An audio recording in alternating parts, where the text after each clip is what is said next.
Hey there.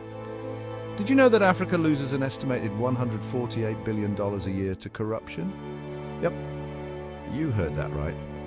Today I'm diving into the murky waters of corruption in Africa and exposing three of the worst cases that have rocked the continent. Let's get started. First up, grand corruption.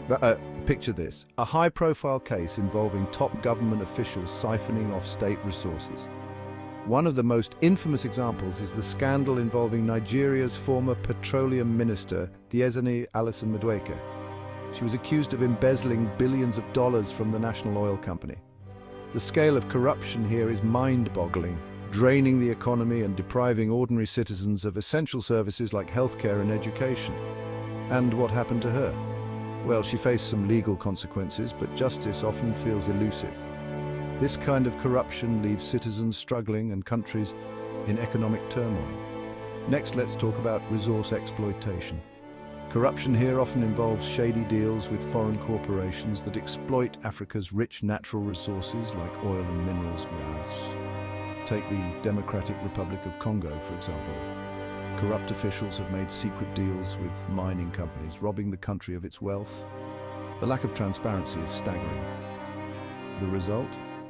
Environmental degradation, entire communities left in poverty, and billions in lost revenue. It's a tragedy that sees the rich getting richer while the poor get poorer. And finally, electoral corruption.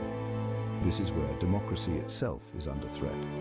Electoral fraud, vote buying, and manipulation during elections are rampant in many countries. For instance, in Kenya's 2017 elections, allegations of vote tampering and bribery were widespread. Such corruption undermines the very foundation of democracy, preventing genuine representation and keeping corrupt leaders in power.